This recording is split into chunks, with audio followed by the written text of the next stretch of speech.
अस्सलाम वालेकुम, welcome to my channel. आज मैं बना रही हूँ हेयर मास्क। हेयर मास्क मैं बना रही हूँ डल और ड्राई हेयर्स के लिए। तो इसके लिए मैंने यहाँ लिया है एक बनाना,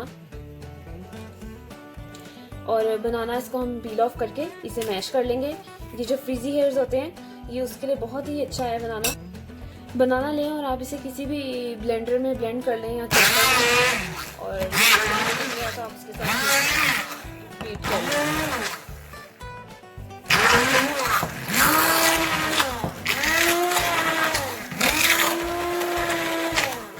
मैंने प्यूरी बना ली है इसकी, और अब इसमें मैं ऐड करूँगी योगर्ट। इसकी जिस तरह स्मूथ सी प्यूरी बन जाए, अगर आपके पास ब्लेंडर है तो आप ब्लेंडर में से 2 टेबलस्पून योगर्ट, हनी और साथ ये बनाना मिक्स करके तो आप उसमें इसका पूरा मास्क रेडी कर सकते हैं।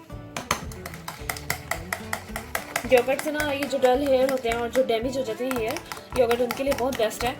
नॉर्मली मैं यही मास्क यूज़ करती हूँ बालों के लिए। फ्रीजी हेयर्स के लिए भी योगर्ट बहुत अच्छी होती है।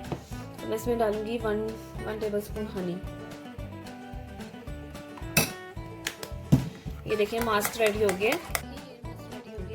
इसको आप पूरे बालों में अप्लाई करें।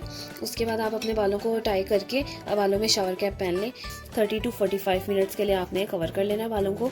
उसके बाद नॉर्मल जो भी आप शैम्पू यूज़ करते हैं वो शैम्पू के साथ आप नॉर्मल शावर ले लें। ये रेसिपी जो मैंने बनाई है आप लाजमी ट्राई करें, और अगर आपको ये इफेक्टिव लगे तो प्लीज़ मेरी वीडियो को लाइक करें, शेयर करें, और अगर आप मेरे चैनल में न्यू हैं तो मेरे चैनल को सब्सक्राइब करें और बेल आइकन को प्रेस करें। दुआओं में याद रखें। अल्लाह हाफिज़।